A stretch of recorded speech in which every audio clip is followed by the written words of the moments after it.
In the early hours of May 29, 1453, as dawn broke over the golden waters of the Bosphorus, a single man's decision would seal the fate of an empire that had endured for over 1,000 years.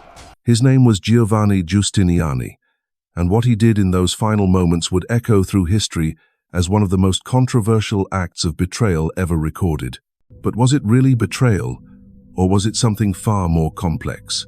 The answer lies buried in the rubble of Constantinople's shattered walls and in the blood-soaked earth where the last Roman emperor made his final stand. This is the story of how the mightiest city in the world fell not just to cannons and courage, but to a moment of human weakness that changed the course of civilization itself.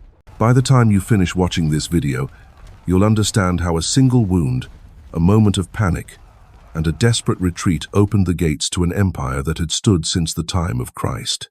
The year 1453 was a time when empires hung by threads and the world balanced on the edge of transformation.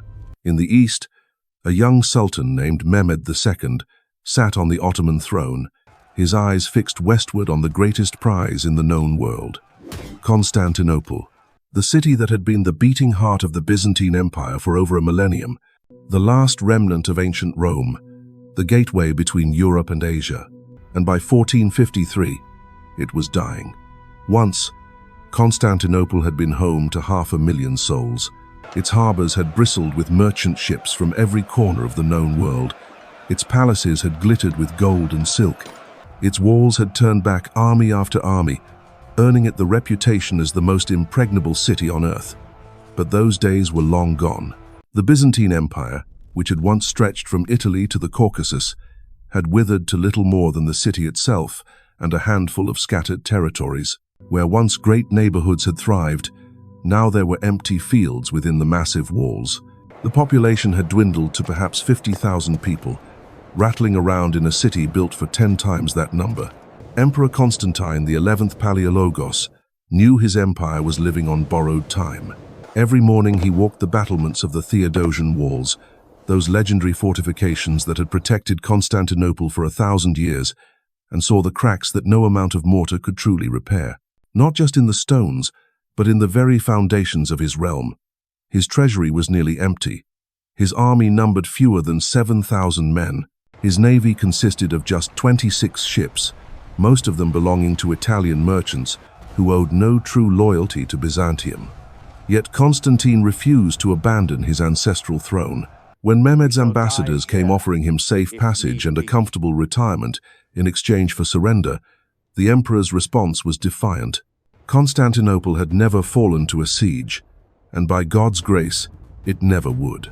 But defiance alone would not stop what was coming from the east. Sultan Mehmed II was 21 years old, but he possessed the calculating mind of a seasoned conqueror. Where his father and grandfather had failed to take Constantinople, he would succeed. This was not merely ambition, it was destiny. In his mind, he was not just another Turkish warlord seeking plunder. He was the heir to Caesar, the rightful successor to the Roman Empire itself. And every night, he sat in his tent drawing sketches of Constantinople's walls, planning exactly where his cannons would tear them apart. Mehmed's preparations were unlike anything the medieval world had ever seen. He secured peace treaties with Hungary and Venice, ensuring no relief would come to Constantine from the north or west. He built the fortress of Rumelihisarı at the narrowest point of the Bosphorus, effectively cutting off Constantinople's lifeline to the Black Sea. Most importantly, he commissioned a Hungarian engineer named Urban to build him the largest cannons the world had ever seen. Urban had first offered his services to the Byzantines. The irony was bitter. Here was a weapon that could shatter Constantinople's ancient walls, and Emperor Constantine simply could not afford to pay for it. When Urban approached him with designs for revolutionary artillery, Constantine had to turn him away. The imperial treasury was empty, so Urban took his plans to Mehmed instead, and the young sultan paid him handsomely. The very weapon that would destroy Constantinople could have saved it, if only the emperor had possessed the gold to buy it. The cannon Urban built for Mehmed was a monster of bronze and iron, 27 feet long, with a barrel over 2 feet in diameter. It could hurl stone balls weighing more than 1,300 pounds over a mile through the air. When Urban test-fired it outside the Ottoman capital of Edirne, the thunderous roar shattered windows and sent pregnant women into premature labor. Mehmed watched the demonstration with satisfaction. When he asked Urban if this weapon could breach Constantinople's walls, the engineer's reply was confident. Not only could it destroy the Theodosian walls, he boasted, it could reduce the very walls of Babylon to dust. But cannons alone would not take Constantinople. Mehmed assembled the largest army the Ottomans had ever fielded. Estimates vary, but most historians agree his force numbered between 80,000 and 160,000 men. At its core were the Janissaries, the Sultan's elite infantry. These were not ordinary soldiers, but warriors taken as boys from Christian families, converted to Islam, and trained from childhood to be the perfect fighting machine. They knew no loyalty save to the Sultan, no fear save disappointing him. They were disciplined, fanatical, and utterly deadly. Supporting the Janissaries were regular troops from across the Ottoman Empire, Anatolian infantry with their curved swords and composite bows, irregular Bashi-bazouks, expendable cannon fodder whose job was to exhaust the defenders before the real assault began, cavalry units that could strike like lightning and disappear into the morning mist, engineers to operate the siege equipment, miners to tunnel under the walls, and looming over it all, Urban's great cannon and dozens of smaller artillery pieces that would pound Constantinople's defenses day and night. As winter gave way to spring in 1453, this vast host began its march toward Constantinople. Villages emptied as the army approached. Peasants fled to the forests or sailed across the Bosphorus, carrying tales of an endless sea of tents and banners stretching to the horizon. The very earth seemed to tremble under the weight of so many marching feet. Inside Constantinople, Constantine knew the end was approaching. He sent desperate appeals to the Christian kingdoms of the West, begging for aid against the Muslim invaders. The response was devastating in its indifference. Hungary was dealing with its own problems and refused to help. Venice sent polite letters but no ships. The Pope saw the crisis as an opportunity to force the Orthodox Church to submit to Rome, demanding religious union as the price for any assistance. Even when the Orthodox clergy grudgingly agreed, the people of Constantinople rioted in the streets, shouting that they would rather see the Sultan's turban in the city than the Pope's tiara. As Mehmed's army drew closer, a few brave souls did answer Constantine's call. From Genoa came a ship carrying 700 men under the command of a mercenary captain named Giovanni Giustiniani. This man would become the key figure in our story, the one whose actions would determine whether Constantinople lived or died. But who was Giustiniani? And why did Constantine entrust him with the defense of the most critical section of the city's walls? Giovanni Giustiniani Longo was born into a noble Genoese family around 1418, but as a younger son, he had no inheritance waiting for him. Instead, he chose the life of a soldier of fortune, selling his sword to whoever could pay his price. By the time he reached Constantinople, he was 35 years old and had earned a reputation as one of Europe's finest siege specialists. He had defended walled cities before and knew every trick of the trade. When Emperor Constantine saw this grizzled warrior step off his ship with 400 seasoned fighters, he must have felt the first spark of hope he had known in months. Constantine immediately appointed Giustiniani as commander of the land defenses, giving him authority over the most vulnerable section of Constantinople's walls. It was a desperate gamble, placing the fate of the empire in the hands of a foreign mercenary whose ultimate loyalty was to gold rather than God or country. But Constantine had little choice. His own generals were few, and his soldiers inexperienced in siege warfare.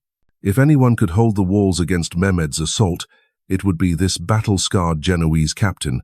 Yet even as Giustiniani organized the defenses and inspired the garrison with his confidence, dark questions lingered. What would happen when the real test came? When the Ottoman cannons began their devastating bombardment and the Janissaries launched their final assault, would this mercenary stand firm? Or would he calculate that his contract did not require him to die for a lost cause? The stage was set for one of history's greatest sieges, and at its heart lay a fundamental question of loyalty, courage, and human nature that would soon be answered in the most dramatic way possible. On April 5th, 1453, the horizon outside Constantinople darkened with a sight that chilled the blood of every defender on the walls. Like a black tide rolling across the landscape, Mehmed's vast army spread across the hills and valleys surrounding the city. Banners fluttered in the spring breeze, thousands upon thousands of them, bearing the crescents and stars of the Ottoman Empire. The thunder of drums echoed off the ancient stones as regiment after regiment took their positions. The siege of Constantinople had begun. Giustiniani stood atop the outer wall, his weathered hands gripping the stone battlements as he surveyed the enemy host. Even for a veteran of countless campaigns, the sight was overwhelming. Endless rows of tents stretched toward the horizon, punctuated by the glint of armor and weapons. Smoke rose from 100 cooking fires. The sound of hammering filled the air as engineers assembled siege equipment.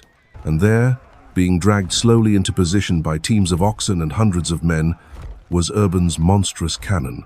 The Genoese captain had seen many armies in his time, but nothing like this. This was not just a military force. It was an entire civilization on the march. Mehmed had brought craftsmen to build his siege works, miners to tunnel under the walls, sailors to blockade the harbor, and administrators to govern the city once it fell. The young sultan was not planning for a quick raid or a demonstration of power. He was planning for conquest, and he had brought everything necessary to achieve it.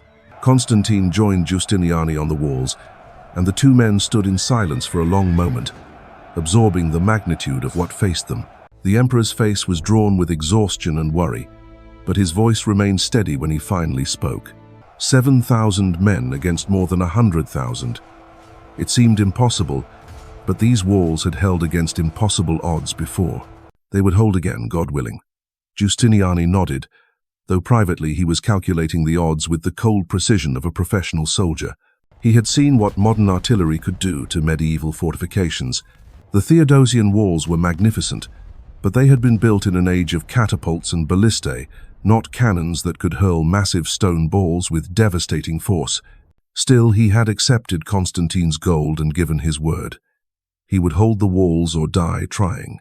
The bombardment began on April 12th with a roar that seemed to shake the very foundations of the earth. Urban's great cannon spoke first, its voice a thunderclap that echoed across the Bosphorus and could be heard miles away. The massive stone ball struck the outer wall with tremendous force, sending chunks of masonry flying and leaving a crater in stones that had stood for 1,000 years. Smaller cannons joined the chorus, their shots hammering the walls in a relentless rhythm that would continue for weeks. Inside the city, civilians huddled in their homes as the bombardment raged. Each impact sent tremors through the ground, rattling windows and causing buildings to sway. Children cried in terror while their parents whispered prayers. The constant noise was almost as devastating as the physical damage, wearing down the defenders' nerves and making sleep nearly impossible. But the Byzantines were not passive victims. Each night, as soon as darkness fell, repair crews emerged from the city to work frantically on the damaged walls. They hauled stones and timber through the rubble-strewn streets, mixing mortar by torchlight and racing against time to strengthen the defenses before dawn brought the resumption of the Ottoman bombardment. Giustiniani was everywhere during these night repairs, encouraging the workers, directing the placement of reinforcements, and gradually earning the respect and loyalty of Constantine's soldiers.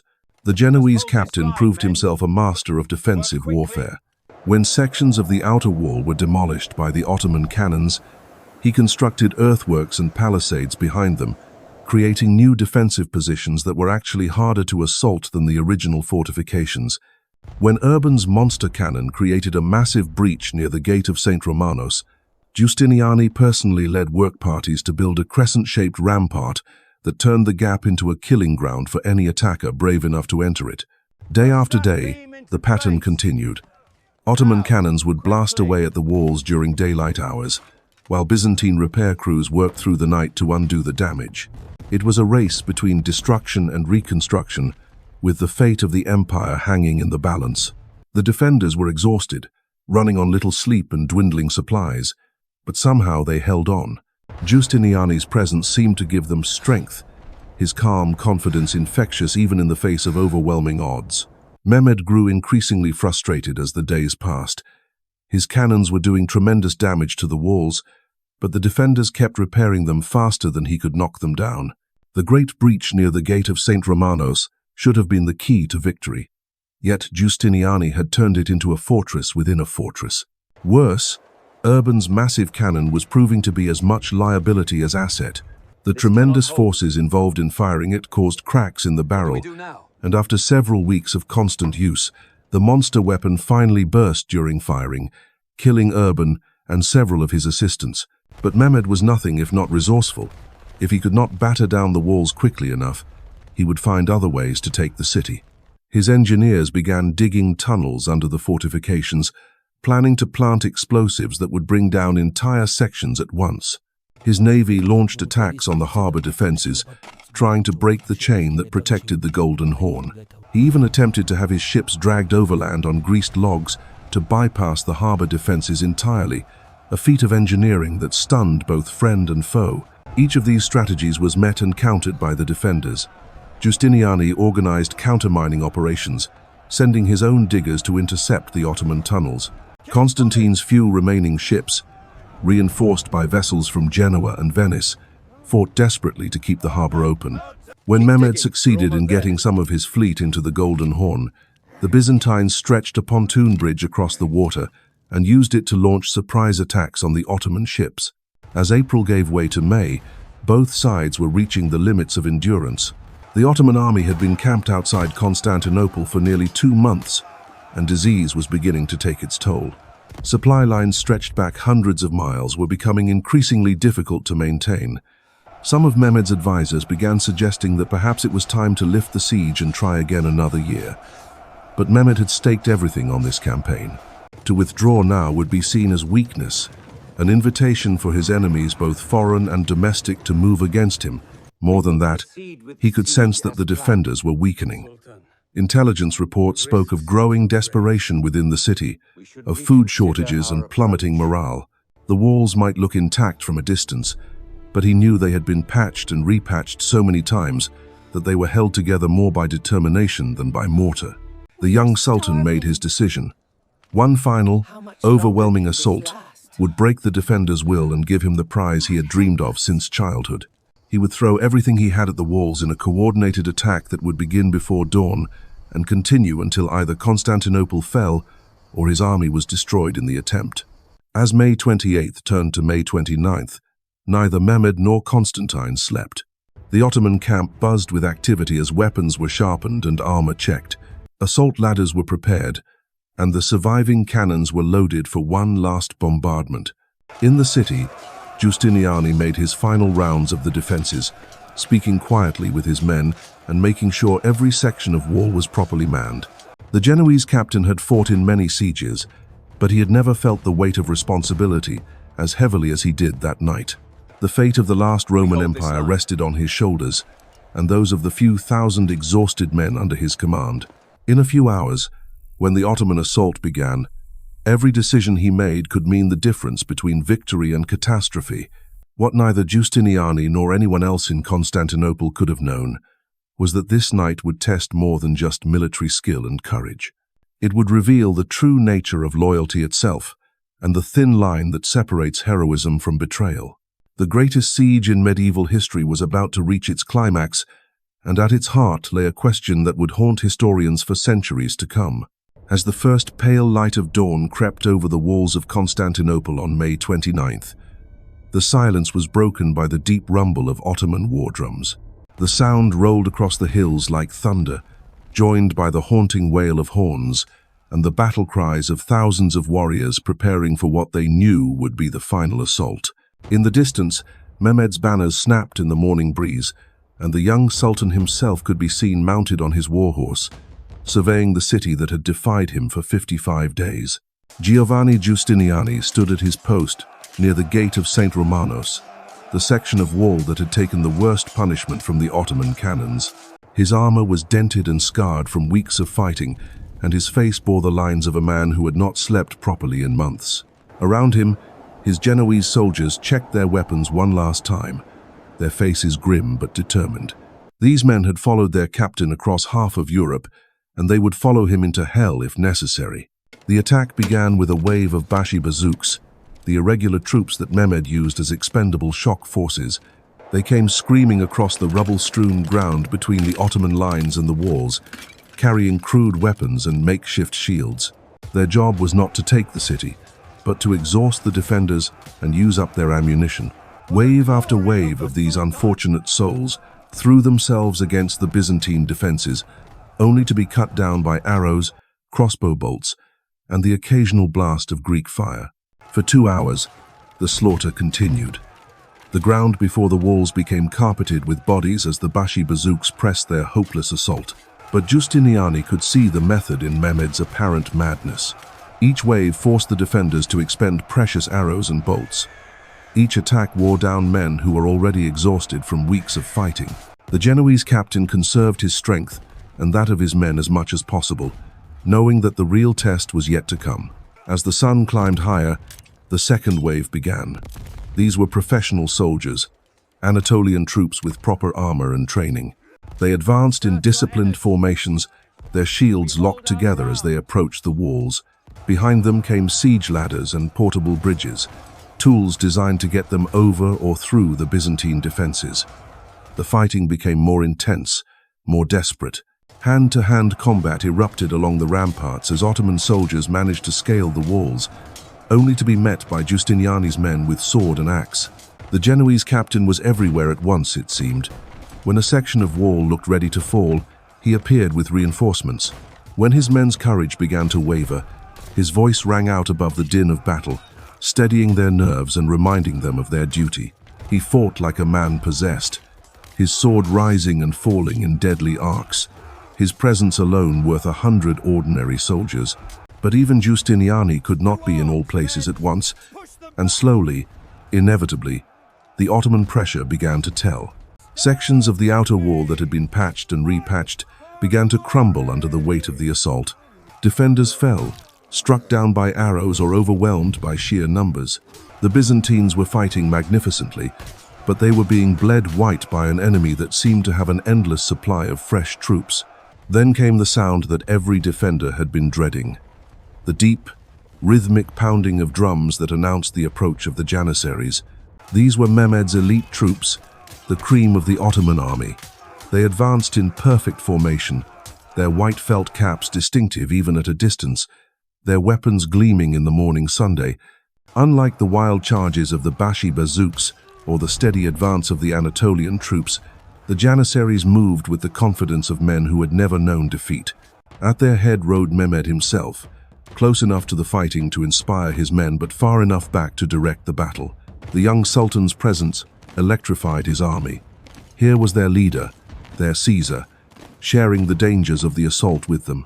If the Janissaries could break through at this point, Constantinople would fall within the hour. Giustiniani gathered his remaining reserves for what he knew would be the final stand. Perhaps 3,000 men, all that remained of Constantinople's once proud army, stood ready to meet the flower of Ottoman military might. The Genoese captain looked along the line of weary faces, seeing in them the last hope of an empire that had endured for over a millennium. These men, many of them foreigners fighting for pay rather than patriotism, were all that stood between Mehmed and his dream of conquest. The clash, when it came, was titanic. Janissaries swarmed up the walls like ants, their scaling ladders seeming to sprout from every damaged section of the fortifications. The defenders met them with desperate fury, knowing that this was their last chance. Sword rang against sword, spear thrust against shield, and men died by the dozens in the narrow confines of the ramparts.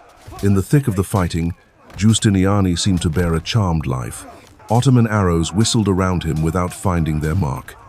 Enemy swords turned aside from his armor as if guided by divine providence. His men took heart from their captain's apparent invincibility, fighting with renewed vigor as they saw him cut down foe after foe. But then, in the space of a heartbeat, everything changed. A crossbow bolt, fired from somewhere in the chaos of battle, found its mark. Giustiniani staggered, blood spreading across his chest, his sword falling from suddenly nerveless fingers. The wound was not mortal, but in that moment of shock and pain, the Genoese captain made a choice that would echo through history. He turned from the walls and stumbled toward the gates, calling for his men to carry him to his ship. The effect was instantaneous and catastrophic. Seeing their commander retreat, the Genoese soldiers abandoned their posts and followed him. A gap opened in the defenses that had held for 55 days. Ottoman warriors poured through like water through a broken dam. Emperor Constantine himself tried to rally the fleeing troops, but it was too late. The last Roman emperor died sword in hand, fighting to the end as his empire crumbled around him. Was Giustiniani a coward who betrayed an empire in its darkest hour? Or was he simply a mortal man who reached the limits of human endurance and made a choice that any of us might have made in his place? The truth, like so many truths in history, lies somewhere between legend and reality. What cannot be disputed is that on that May morning in 1453, a single moment of human weakness opened the gates to a new world, ending one age and beginning another in the space of a heartbeat.